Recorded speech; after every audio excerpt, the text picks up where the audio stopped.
이제 8월 달이 시작됐습니다. 8월 달의 주제는 이제 거룩입니다. 지난달에는 이제 영혼에 관한 이야기였고요. 이제 거룩에 관한 이야기를 하는데 오늘 그 첫 번째 시간 정결과 거룩에 대한 이야기입니다. 오늘 말씀에서는 제사장이 등장하죠. 제사장은 그 자체로 이미 거룩하게 구별된 사람이어야만 했습니다. 하나님께서 레위인, 특히 아론의 자손들을 제사장으로 구별하여 세우셨기 때문입니다. 아론이 제사장으로 구별될 만한 이유가 있었던 것이 아니라 하나님께서 그를 모세를 돕는 이로 세우시고 하나님께서 그에게 대제사장의 직무를 맡기셨기 때문이죠. 아론이 잘나서가 아니라 하나님께서 그를 선택하셨기 때문입니다. 우리는 하나님의 사람으로 선택받는 것이 얼마나 귀한 줄 알아야 합니다. 내가 자격을 갖춰서 선택받는 게 아니죠. 목사가 되기 전에 항상 고민합니다. 이게 아마 대부분 다 비슷할 것 같은데요. 저는 어려서부터 목사가 되고 싶었기 때문에 목사가 되기 전날 너무 기쁘긴 하더라고요. 그러나 항상 의문은 갖고 있어요. 하나님께 내가 과연 목사가 될 자격을 갖추었느냐라는 의문입니다. 이건 오늘날 모든 직분을 맡는 분들에게도 비슷한 생각을 하게 될 것 같습니다. 두렵고 떨리는 마음으로 내가 선택한 것이 아니라 하나님이 선택하신 것을 알면 자격에 대한 논쟁은 사라지게 됩니다. 내가 자격이 있어서 선택한 것이 아니라 하나님께서 사랑과 은혜로 나를 선택하셨기 때문에 그렇죠. 그러니까 우리에게 맡기신 제사장의 직분, 이것은 전적인 하나님의 선택입니다. 문제는 그 이후의 삶이죠. 제사장 이후의 삶, 하나님께 선택받은 자의 삶, 그 이후의 삶이 훨씬 더 중요한 겁니다. 그 이전의 삶은 하나님의 은혜로 다 바뀌게 되어 있으니까 그 이후의 삶이에요. 오늘 그 중에서 이제 정결에 관한 이야기를 하게 됩니다. 제사장은 하나님과 사람 앞에서 거룩한 삶을 살아야 하는 겁니다. 거룩한 사람이어서 하나님께서 선택한 것이 아니라 하나님께서 선택하셨기 때문에 거룩한 삶을 살아야 합니다. 제사장이 부정한 것을 만지면 안 되는 이유에 대해서 설명하고 있죠. 제사장은 부정한 것, 그것을 하지 말라고 하는데요. 4절입니다. 4절 같이 읽겠습니다. 제사장은 그의 백성의 어른인즉 자신을 더럽혀 속되게 하지 말지니라. 제사장은 백성의 어른이기 때문에 자신을 더럽혀서는 안 됩니다. 부정하면 제사장의 직무를 감당할 수 없기 때문에 그렇습니다. 일반적으로 생축, 그러니까 동물들의 주검, 시체를 만진 사람은 하루가 부정했습니다. 근데 사람을 만진 사람은 7일 정도 이래죠. 네, 7일 맞죠? 네. 생축은 하루, 사람의 시즌은 7일 정도의 정결의 기간을 거쳐야 합니다. 만약 실수로 동물의 사체를 만졌으면 그 부정함이 그날로 끝나요. 그러니까 하루만 잘 견디면 다음 날부터 또 직무를 감당하면 되는데 사람을 잘못 만지면 어떻게 돼요? 7일 동안, 일주일 동안 할 일을 할 수 없는 겁니다. 물론 이제 예외 규정은 있어요. 예외 규정은 언제냐? 자기 가족이에요. 부친, 모친, 아니면 형제, 출가하지 아니한 자매까지는 장례에 참여할 수 있고 시체를 만질 수 있었습니다. 이건 가족이기 때문에 해야 되는 거죠. 그건 어쩔 수 없는 거니까요. 이 예외 규정을 제외하고는 사체를 함부로 만지지 못하게 되어 있습니다. 이유는 제사장의 직무를 감당할 수 없기 때문에 그렇습니다. 그러나 잘 생각해야 될 것은 제사장의 직무를 감당 못하면 제사장이 손해를 볼까요? 백성들이 손해를 볼까요? 예? 내가 일 못해서, 내가 월급을 못 받아서, 내가 일당을 못 받아서 그래서 그러라는 게 아니죠. 제사장이 자신의 직무를 하지 못하면 반드시 그 피해는 백성들에게 돌아가게 되어 있습니다. 그러니까 내가 가서 함께 위로해주고 슬퍼해야 될 사람이 있음에도 불구하고 제사장이라는 직분은 나를 위한 직분이 아니라 남을 위한 직분이기 때문에, 특별히 백성들을 위한 직분이기 때문에 더 조심스러워해야 한다라는 겁니다. 오늘날 이제 목회자에 대한 생각들이 좀 바뀌긴 했어요. 그러나 제사장의 직무 중 일부를 오늘날 목회자가 하고 있습니다. 전체라고 말하기는 어렵고요. 일부를 하고 있습니다. 그래서 목회자는 항상 내 자신보다 타인, 특별히 우리 교회 성도들을 생각하는 마음을 가져야 하는 거죠. 제가 목회하면서 우리 교회 성도님들만큼 좋은 분이 없다 이렇게 생각을 합니다. 너무 감사하고 고맙죠. 저처럼 연약하고 부족했고 또 어렸던 저를 섬겨서 지금까지 10년 넘게 함께 하신 분들이 얼마나 많은지 몰라요. 또 그분들이 자리를 지켜주셔서 지금까지 교회가 이만큼 부흥할 수 있었습니다. 그러나 목회자가 가져야 되는 그 고마움뿐만 아니라 성도들을 위한 마음을 항상 가져야 되는 것이죠. 이것이 꼭 필요합니다. 두 번째 질문도 사실은 같은 내용이죠. 제사장이 자기 몸을 함부로 훼손되면 하면 안 되는 이유가 뭐냐? 5절과 6절입니다. 같이 읽겠습니다. 제사장들은 머리털을 깎아 대머리 같게 하지 말며 자기의 수염 양쪽을 깎지 말며 삶을 베지 말고 그들의 하나님께 대하여 거룩하고 그들의 하나님을 욕되게 하지 말 것이며 그들은 여호와의 화제 곧 그들의 하나님의 음식을 드리는 자인즉 거룩할 것이니라. 제사장이 자기 몸을 상하게 하지 말아야 될 이유는요. 마지막 부분에 나오는 하나님께 화제 즉 하나님의 음식을 드려야 하는 거룩한 존재이기 때문에 그렇습니다. 여기서 설명할 때 머리털을 깎지 말고 뭐 수염 양쪽을 깎거나 살을 베어서도 안 된다 이렇게 하는 이야기는요. 어떤 장면이 떠오를지 모르겠지만 예레미야에게 하나님께서 머리털을 밀고 뭐 이렇게 예언해라 좌우로 놓아라 뭐 이런 그런 얘기를 하시죠, 그죠? 그러니까 그게 이것을 통해서 이교도들이 하는 것들을 보여주는 거예요. 그러니까 하나님께서 그 예레미야를 통해서 하신 말씀, 예레미야에 나오는 16장 9절에서 그 머리털을 미는 행위는 죽은 자를 애도하는 표현의 방법입니다. 그러니까 이게 메소포타미아 지역의 전통적인 애도의 방식이에요. 그러니까 이건 이교도일 가능성이 높죠. 더불어 자기 몸에 상처를 내는 것도 죽은 자에게 존경과 헌신을 표현하는 이교도의 애도 방식입니다. 그러니까 5절에서 설명된 거는 이방인 그 이교도, 그러니까 우상을 섬기는 사람들이 행하는 방식이에요. 그런데 6절에 보면 이분들은 제사장들은 하나님께 음식을 드리는 예배를 드리는 제사를 드리는 역할을 감당하는 거예요. 안 맞잖아요. 이방인들을 위해서 섬기는 행동과 하나님을 위해서 섬기는 행동을 두 개를 동시에 할 수 없는 거예요. 그러니까 제사장들에게는 애도를 표현하는 방법이 이교도의 방법을 따르지 말아야 한다라고 설명하고 있는 겁니다. 제사장이 가정을 거룩하게 대해서 유지해야 되는 이유는 뭐냐? 7절부터 9절까지입니다. 같이 읽겠습니다. 그들은 부정한 창녀나 이혼당한 여인을 취하지 말지니 이는 그가 여호와 하나님께 거룩함이니라. 너는 그를 거룩히 여기라. 그는 내 하나님의 음식을 드림이니라.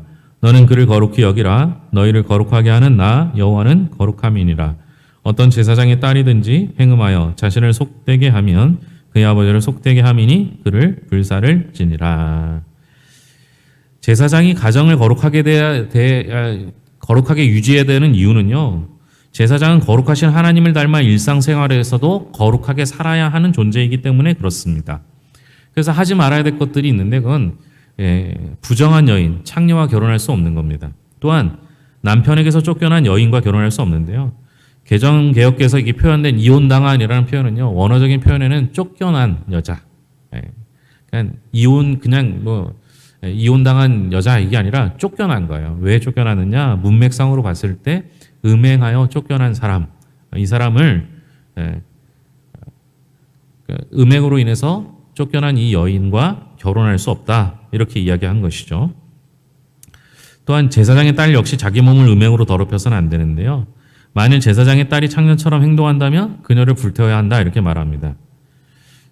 제사장은요 자기 몸 하나 거룩하게 지키는 게 아니라 가정 전체를 지켜야 하는 책임이 있다라는 거예요. 제사장의 역할이 참 힘들죠. 근데 여러분 이렇게 힘든 거는 할 생각은 없으시고 마지막 이제 우리 신약에서는 너희는 택하신 족속이요 왕 같은 제사장이라 이렇게 하고 제사장의 이득만 취하려면 안 되는 거예요. 목회자도 마찬가지죠. 목회자도 영광스러운 자리, 올려받는 자리, 이름을 높이는 자리만 가려고 하지 말고 사실은 자기 가정을 지키고 자기 교회를 지키고 하는 일들이 필요한 거죠. 우리는 하나님께서 왕 같은 제사장으로 세워주셨습니다. 왕 같은 제사장으로 세워주신 이유는 우리는 다 알지 못해요. 그냥 한마디로 표현하면 하나님의 사랑과 은혜입니다.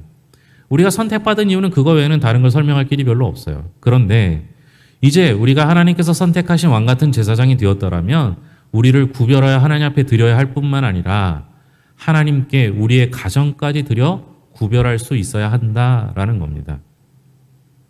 참 힘든 작업이지만 이 작업을 통해서 하나님께서 내 자신뿐만 아니라 백성을 섬기는 방법을 알려주시는 거죠. 우리도 그렇게 살았으면 좋겠습니다. 내가 하나님 앞에 쓰임받는 것으로 그냥 기뻐하는 것이 아니라 내 자신에게는 철저하고 다른 이들에게는 넉넉한 여유를 가지고 사랑을 베풀 때 하나님께서 맡겨주신 사명을 잘 감당하게 될 것입니다. 두 번째 나오는 이야기는 이제 대제사장에 관한 이야기가 됩니다. 대제사장 딱 한 명 있는 거예요. 물론 이제 대제사장이라고 정해졌을 때는 이제 아론이 중심이 됐지만요. 후에는 제사장들이 너무 많기 때문에 대제사장의 역할을 돌아가면서 한 경우도 있습니다. 그러나 대제사장의 역할만은 분명한 것이죠. 대제사장과 일반 제사장은 좀 다를 수밖에 없습니다. 왜 더 엄격하게 지켜야 하는가? 10절, 11절 한번 볼까요? 10절과 11절입니다. 같이 읽겠습니다. 자기의 형제 중 관유로 부음을 받고 위임되어 그 예복을 입은 대제사장은 그의 머리를 풀지 말며 그의 옷을 찢지 말며 어떤 시체든지 가까이 하지 말지니 그의 부모로 말미암아서도 더러워지게 하지 말며. 여기서 먼저 봐야 되는 거예요. 자기의 형제 중 관유로 부음을 받고 그 다음 나오는 단어가 뭐예요? 위임돼요. 위임돼요. 그러니까 다른 사람한테 맡겨진 거예요. 위임된 거예요. 위임. 여러분들 위임장 쓰시잖아요. 그것과 같아요. 네. 본인이 아님에도 불구하고 본인의 역할을 대리하기 위해서 세워준 사람. 위임, 그죠? 비슷합니다. 그러니까 위임 받은 거예요. 위임 받은 거. 근데 이 사람은 아까 제사장과 좀 다른 모습이 나옵니다. 어떤 모습이 나오냐? 11절에 보면 어떤 시체든지 가까이 하지 말지니. 아까 제사장은 예외 규정을 뒀죠. 가족에는 예외 규정을 뒀어요. 근데 심지어 그의 부모로 말미암아서도 더러워지게 하지 말며. 대제사장은 안 되는 거예요. 아무것도 만지면 안 돼요. 시체는 아무것도 만지지 못하는 거예요. 심지어 자기 부모님이라 할지라도 대제사장의 직을 수행하는 동안에는 시체를 가까이 하지 말아야 한다라는 겁니다. 일반인은 사람의 시체를 만졌을 때 7일 동안 부정하다고 하고요. 제사장은 일반인보다 정결 기간이 7일 동안 더 길다고 이제 에스겔에 이제 나오는데요. 그러니까 대제사장은 제사장은 14일 동안 부정한 시간을 더 거치는 거예요. 그러니까 더 거룩하게 해야 되기 때문에 부정에서 정결의 기간을 배를 잡은 거예요. 그런데 대제사장 아예 그런 거를 하면 안 되는 거예요. 왜 그러냐? 12절부터 15절까지입니다. 12절부터 15절 같이 읽겠습니다. 그 성소에서 나오지 말며 그의 하나님의 성소를 속되게 하지 말라. 이는 하나님께서 성별하신 관유가 그 위에 있음이니라. 나는 여호와이니라. 그는 처녀를 데려다가 아내를 삼을지니 과부나 이혼당한 여자나 창녀짓을 하는 더러운 여인을 취하지 말고 자기 백성 중에서 처녀를 취하여 아내를 삼아 그의 자손이 그의 백성 중에서 속되게 하지 말지니 나는 그를 거룩하게 하는 여호와임이니라. 아멘. 대제사장이 거룩한 삶을 살아야 되는 이유는 뭐냐? 먼저 하나님께서 그를 거룩한 관유로 부어 세웠기 때문입니다. 또 하나는 뭐겠어요? 우리가 이제 제사장 하면 한 명이 아니에요. 굉장히 많은 인원이 제사장이에요. 대제사장도 처음에는 아론 한 명이었는데요. 시간이 지나면서 신약에 보면 그 요한이죠. 세례 요한의 아버지를 부를 때 반차라고 이야기합니다. 반차. 이게 뭐냐면요. 제사장이 많아지고 대제사장의 가문에 자녀들이 늘어나니까 어떤 식으로 했느냐. 처음에는 나눠서 하는데요. 사람이 많지 않으니까 나누는 기간이 길겠죠. 뭐 1년이면 반씩. 근데 나중에는 반차가 어디까지 왔냐? 반차라는 건 월의 반을 뜻하는 거예요. 그러니까 1년 동안 대제사장이 24명이 돌아가는 거예요. 한 달에 반. 그러니까 12명의 2배니까 24명이 돌아가죠. 이렇게 반차가 생겼어요. 그래서 우리가 생각하기엔 대제사장 한 명이다. 그러니까 하나님께 세우신 대제사장 한 번이고 그 대제사장이 하나님 앞에 들어가는 대속죄일은 딱 하루이긴 하지만 그러나 반차로서 이렇게 섬기는 이들이 있었습니다. 그러니까 대제사장도 많았고 제사장도 많았어요. 단 대제사장으로 섬기는 동안에 그 한 사람 외에는 다른 사람 어떤 사람도 성소, 지성소에 들어가지 못했던 겁니다. 그러니까 만약 제사장이 부정해져도 대체할 수 있는 사람이 있어요. 그렇죠? 제사장 많으니까. 내가 부정하면 나와 다른 사람이 내가 맡아야 될 일까지 맡아서 하면 돼요. 그런데 안 되는 사람이 하나 있어요. 누구예요? 대제사장이에요. 딱 한 명이기 때문에 그래요. 그래서 대제사장은 딱 한 명이기 때문에 그가 부정해지면 그가 정결하는 동안까지는 아무도 그 일을 대신할 사람이 없는 거예요. 그래서 대제사장은 누구보다 더 정결을 요구했던 것이죠. 우리가 제사장과 대제사장을 보고 있습니다. 근데 딱히 여기서 그런 거라고 말할 수는 없지만 로마서에 보면 우리의 영원한 대제사장은 딱 한 명이라고 말해요. 누구예요? 예수 그리스도. 우리를 대표할 수 있는 분은 딱 한 분, 예수 그리스도밖에 없고요. 어떤 것에서도 거룩하실 수 있는 분은 예수 그리스도님밖에 없어요. 우리는 제사장의 역할을 감당하는 것이고 대제사장의 역할은 예수님께서 해주시는 거예요. 예수님께서 어떻게 하셨습니까? 대제사장이 하는 역할을 합니다. 그게 뭐예요? 우리의 죄를 속죄하는 역할을 하시는 거예요. 대제사장은 1년에 한 번 대속죄를 통해서 우리의 죄를 하나님 앞에 번제를 드림으로 인해서 우리의 죄를 씻는 역할을 했습니다. 그러나 대제사장은 항상 불완전했습니다. 왜요? 본인도 죄인이니까. 누군가 자기를 위해서 대속죄를 해줘야 되는 사람이기 때문에 자신도 불완전했기 때문에 늘 똑같은 제사를 드려도 우리는 매번 반복되어 제사를 드릴 수밖에 없었습니다. 그러나 완전하신 우리와 같은 연약함을 채울하신 분이시나 죄는 없으신 우리 주님께서 대제사장이 되어 주셔서 우리를 위하여 속죄 제물이 되어 주셨고 속죄 제사를 드려 주셨습니다. 그로 말미암아 우리는 하나님 앞에 나아가기만 하면 죄에서 벗어날 수 있는 길을 얻었던 것이죠. 그러나 여러분, 우리는 제사장이에요. 그런데 불완전해요. 언제든지 죄를 지어요. 그런데 감사한 건 우리 주님은 늘 완전하세요.